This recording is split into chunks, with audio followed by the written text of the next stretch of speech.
रविवार की अगर प्रदोष पड़ जाए, कौन से दिन? रविवार की प्रदोष के दिन ये प्रयोग अवश्य कर कर देखिएगा। ज्यादा बार नहीं करना है, केवल एक ही बार करना, बाबा उस स्वयं कृपा करेगा। अपने मंदिर में कभी ऐसा योग लगे आपके जीवन में कि आप जिस व्यापार को आपने करा उस व्यापार में आपको फल नहीं मिला, फिर आपने व्यापार चेंज करा, फिर बदल कर देखा, फिर उस व्यापार को कर कर देखा, उसमें फल नहीं मिला, फिर आपने वापिस व्यापार को बदलने का विचार किया, तो हमारा निवेदन रहेगा उस व्यापार को बदलने से पहले एक काम जरूर कर कर देखो। 3 स्थान पर बेलपत्र को चढ़ा कर देखिएगा। अगर आपको लगे कि मैंने व्यापार बदल लिया, एक बार बदला, कई लोग ऐसे भी होते हैं जो पैसा इकट्ठा करते हैं, धन एकत्रित करते हैं, और कोई व्यापार ऐसा कर लेते हैं जिस व्यापार में धन चले जाता है तो वो धन वापिस नहीं आता, महाराज, वो व्यापार का धन वापिस नहीं आता, तो बड़े दुखी होता है कि भाई मेरा गया हुआ पैसा नहीं आ रहा, मैं बड़ा कष्ट में हूं, मेरा खुद का ही आ जाए ना तो मैं निहाल हो जाऊं, मेरा अपना ही नहीं आ रहा जो गया हुआ है, तो मैं क्या वर्णन करूं उसको, क्या कहूं। उनके लिए भी ये प्रयोग, ये शिव विद्येश्वर संहिता का ये भाव बड़ा सुंदर है महाराज। आप व्यापार पर व्यापार बदल कर देख लिए, धन भी हमारा कहीं डूब गया, आ नहीं रहा है, तो प्रयास करना। 3 स्थान पर चढ़ाई गई बेलपत्र हमें सुख का अनुभव करा दे, बहुत ध्यान लगाइए। पहला, अशोक सुंदरी की जगह। अब ये बेलपत्र जब भी आप चढ़ाएंगे तो रविवार की अगर प्रदोष पड़ जाए,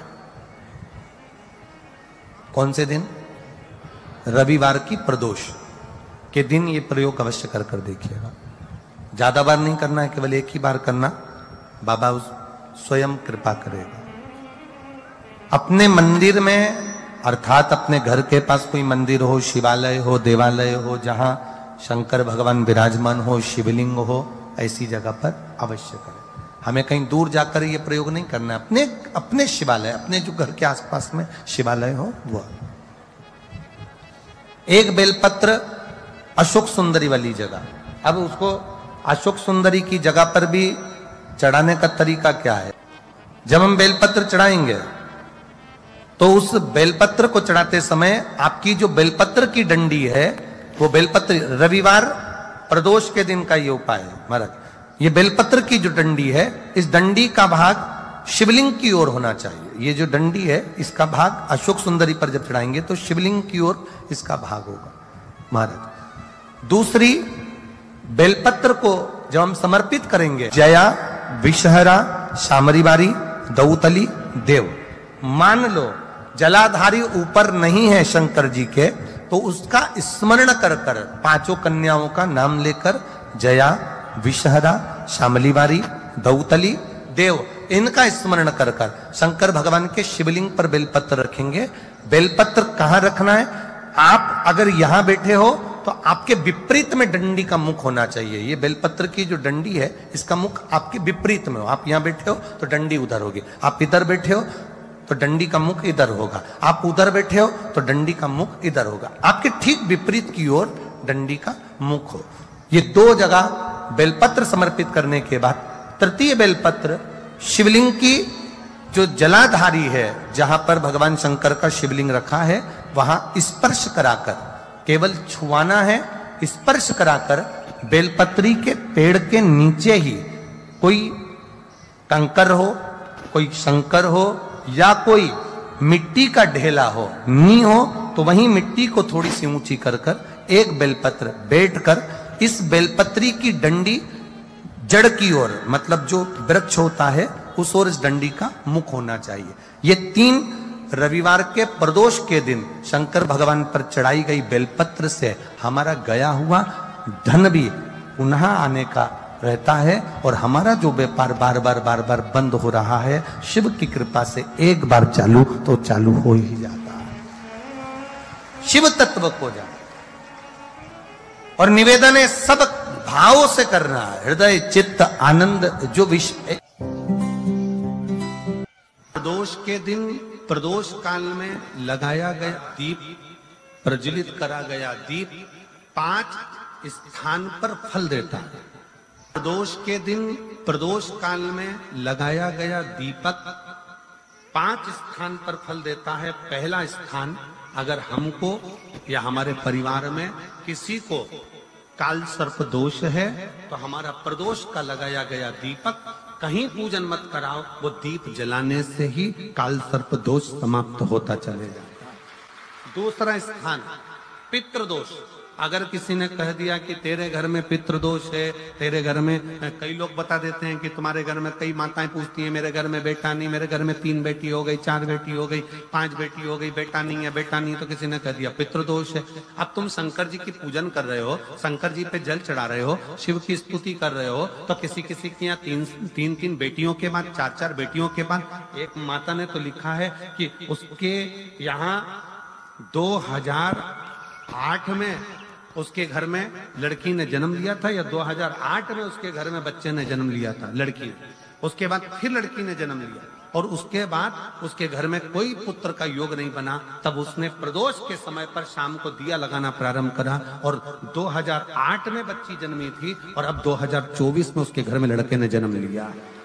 कि प्रदोष काल का लगाया गया दीपक, प्रदोष काल, प्रदोष के दिन, प्रदोष काल का जो दीपदान होता है वो सरल नहीं होता, वो सहज नहीं होता।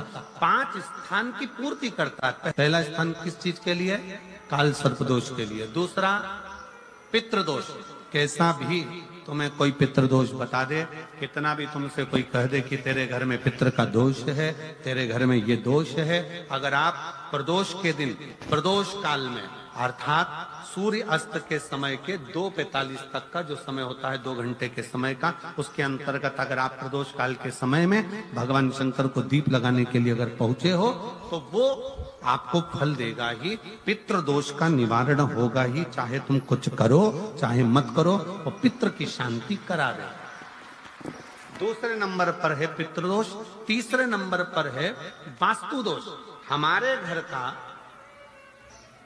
अब एक बहुत सावधानी से श्रवण करने वाला विषय है, वंश की वृद्धि नहीं है। 30 वर्ष शादी के हो गए, 40 वर्ष शादी के हो गए और औलाद है ही नहीं। डॉक्टर ने भी हाथ नीचे कर दिया, टेस्ट पे भी करवाया, IVF करवाया, सब कुछ तुमने करवा लिया, तो भी औलाद नहीं है। तब आखिरी में एक काम चालू करो, प्रदोष का दिन दोनों पति पत्नी व्रत चालू कर दो प्रदोष का, और प्रदोष काल में शाम के समय जाकर एक ही दिए में 2 लंबी बाती जानते हो ना, रुई की लंबी कपास की बाती 2, और दोनों बाती एक ही दिए में रखकर पति पत्नी दोनों उसको प्रज्वलित करना प्रारंभ करें। बाबा संतान देकर ही रहेगा, औलाद आएगी ही। दीप की जो बाती में अंतर आ जाता है, एक गोल बाती में और लंबी बाती में अंतर आता है, बहुत अंतर आता है। पितरों के लिए गोल बाती का प्रयोग बहुत कम होता है हमारा, देवी जी के लिए, माता रानी के लिए, जगत जननी के लिए गोल बाती का प्रयोग बहुत कम होता है हमारा, ध्यान रखिएगा। एक पितृ के लिए, एक जगत जननी जगदम्बा दुर्गा भवानी के लिए गोल बाती का प्रयोग कम होता है, लंबी बाती का प्रयोग ज्यादा होता है। क्यों? क्योंकि हमारे घर के कुल देवी और हमारे घर के पितर हमारे वंश की वृद्धि करें, इसलिए लंबी बाती रखी जाती है, जिससे हमारा वंश बहुत लंबा चले, बहुत उन्नति की ओर बढ़े, इसलिए लंबी बाती का प्रयोग किया। शिव महापुराण की कथा कहती है 5 जगह पर हमारा जलाया गया एक दीप जो प्रदोष के दिन